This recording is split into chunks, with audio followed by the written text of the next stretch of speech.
تو عزیزو آئے ہم کلام مقدس میں سے مکاشفہ کی کتاب اس کا دوسرا باب اور اس کا دوسرا جو خط ہے اس کی تلاوت کریں گے جو سمرنا کی کلیسیا کو لکھا گیا 8ویں آیت سے 11ویں آیت تک۔ مکاشفہ کی کتاب دوسرا باب اس کی 8ویں آیت سے 11ویں آیت تک۔ سمرنا کی کلیسیا کو پیغام۔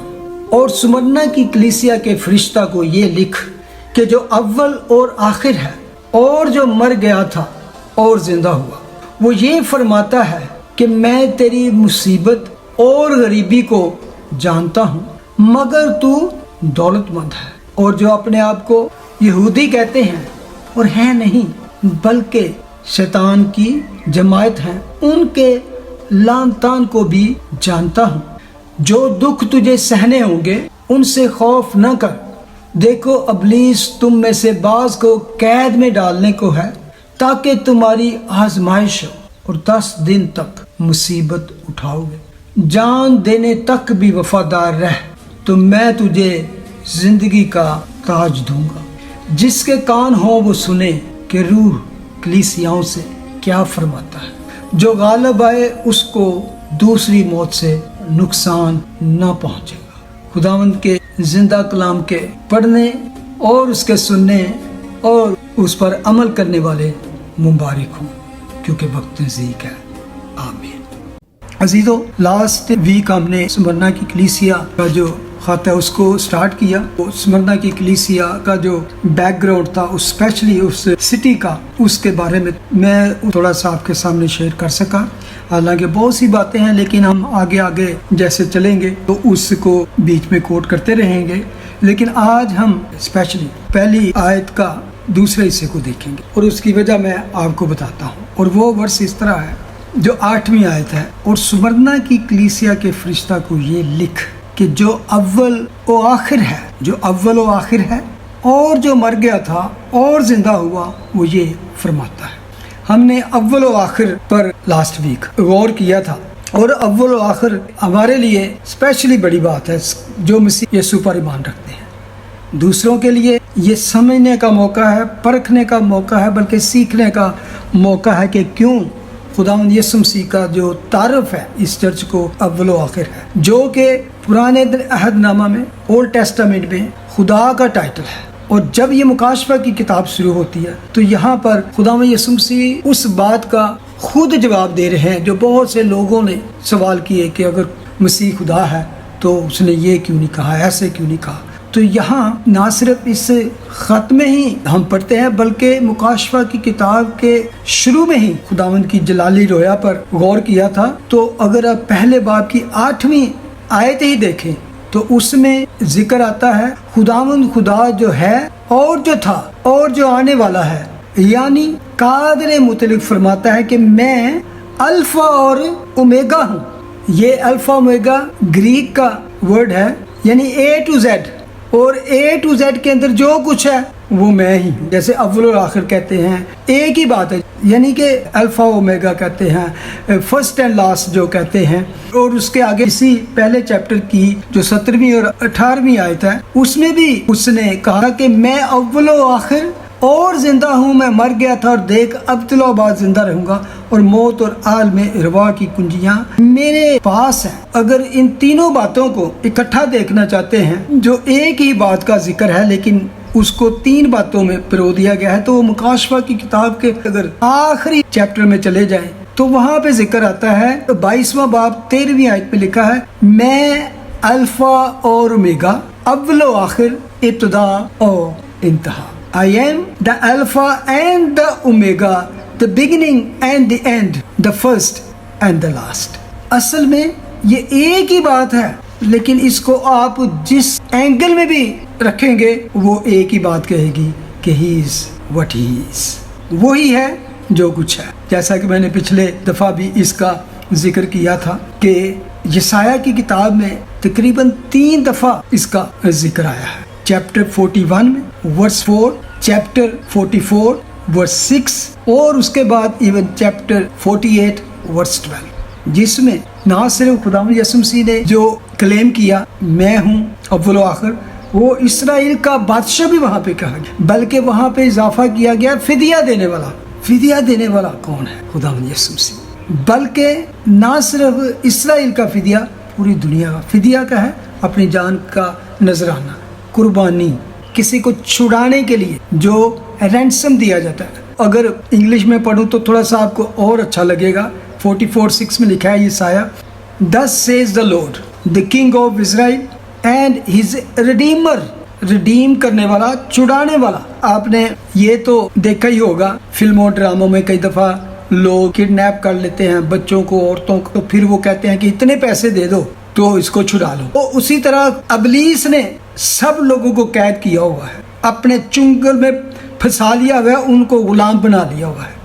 تو خداوند یسوع مسیح نے اپنی جان کا فدیہ دے کر، بے عیب اور بے قیمت خون دے کر اس سے ہم کو چھڑا لیا۔ ہی از ریڈیمر، وہ چھڑانے والا، اور آخر اور اس کے ہاتھ میں سارا کچھ ہے۔ اور یہ اسٹیبلش یہ کرتا ہے کہ جیزس از گاڈ۔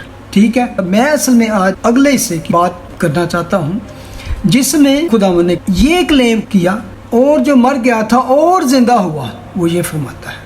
یہ جس طرح کے لاسٹ ٹائم ہم نے عقیدے کی بات کی تھی، کریٹ، کلمہ جسے عام کہہ سکتے ہیں، یہ تھا کلمہ کی ہے۔ تو ہمارا کلمہ جو ہے عام طور پہ جو ارلی کرسچن تھے، پہلی کلیسیا تھی، تو وہ کس طرح اپنے آپ کو بتاتے تھے کرسچن ہونے کا، تو اس کو ایکچولی پول نے بڑی خوبصورتی سے کوٹ کیا ہے۔ پالوس رسول کرنتھیوں کے نام جو خط ہے 15واں باب، اصل میں اس دور میں مسیحی ایک دوسرے کو نہ صرف یہ ریپیٹ کرتے تھے بلکہ وہ اسے ظاہر کرتے تھے کہ ہم اس چیز پر ایمان رکھتے ہیں۔ پہلا کرنتھی 15واں باب، تو وہ کہتا ہے پہلی آیت سے ہی، اب اے بھائیو میں تمہیں وہی خوشخبری جتائے دیتا ہوں جو پہلے دے چکا ہوں، جسے تم نے قبول بھی کر لیا تھا اور جس پر قائم بھی ہو، اسی کے وسیلہ سے تم کو نجات بھی ملتی ہے، بشرطے کہ وہ خوشخبری جو میں نے تمہیں دی تھی یاد رکھتے ہو، ورنہ تمہارا ایمان لانا بے فائدہ ہوا۔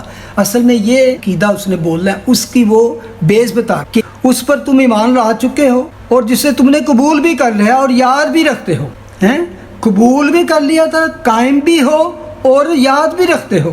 تو کئی دفعہ اس کو دہرانا اس لیے ہے کہ یاد رکھے، تو اگر یاد نہیں تو اس کا مطلب ورنہ تمہارا ایمان لانا بے فائدہ ہوا، کہ تانوں یاد ہی نہیں کو پوچھ لے کی ہے جی تہاڈا کیدا۔ تو یہ وہ اگلی بات جو کہتا ہے وہ ورس 3 اور 4 یاد رکھنے کی ضرورت ہے۔ وہ کہتا ہے چنانچہ میں نے سب سے پہلے تم کو وہی بات پہنچا دی جو مجھے پہنچی تھی۔ وہ بات کیا تھی؟ مسیح کتاب مقدس کے مطابق ہمارے گناہوں کے لیے ہوا اور دفن ہوا اور تیسرے دن کتاب مقدس کے مطابق جی اٹھا۔ یہ ورس ہمیشہ یاد رکھے، یہ ہمارا عقیدہ ہے، یہ ہمارا کلمہ ہے، یہ ہمارا کریٹ ہے۔ مسیح کتاب مقدس کے مطابق ہمارے گناہوں کے لیے ہوا اور دفن ہوا اور تیسرے دن کتاب مقدس کے مطابق جی اٹھا۔ آگے وہ اس کی ڈیٹیل بتاتا ہے۔ تو یہ ایمان تھا پہلے لوگوں کا، تو ایک دوسرے کے ساتھ جب ملتے تو یہ ثابت کرنے کے لیے، جیسے آج بھی نئے کرسچنوں کو میں یہی کہتا ہوں کہ آپ کو کم سے کم دعائے ربانی یاد کرنا بہت ضروری ہے، کیونکہ کوئی بھی کرسچن لے لے جو کرسچن گھر میں پلا بڑھا ہے، وہ اگر اتنا پکا مسیح بھی نہ ہو لیکن اس کو یہ ضرور یاد ہے دعائے ربانی، تو آپ کو بھی دعائے ربانی یاد کرنے کی ضرورت ہے۔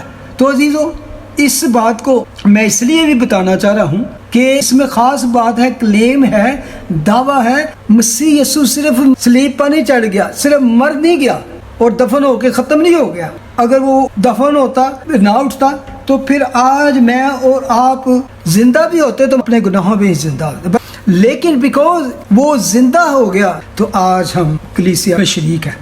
بلکہ وہ جب تسالونیکیوں کو خط لکھتا ہے تو اس میں یہ بار بار کہتا ہے کہ اس بات سے تم ناواقف نہ رہو کہ اگر تمہارا کوئی عزیز مسیح یسوع کے آنے سے پہلے، ریپچر سے پہلے، ہمیں لے جانے سے پہلے اگر مسیح میں مر گئے ہیں تو ان کو مر گئے نہ کہو بلکہ کہو وہ سو گئے ہیں۔ اے بھائیو، ہم نہیں چاہتے کہ جو سوتے ہیں ان کی بابت تم ناواقف رہو۔ اصل میں کہہ رہا ہے کہ اے بھائیو، ہم نہیں چاہتے کہ جو ایماندار مر گئے ہیں، تو ان کو وہ مرنا لفظ نہیں یوز کرتا، وہ کہتا وہ سوتے ہیں، تاکہ اوروں کی مانند جو نا امید ہیں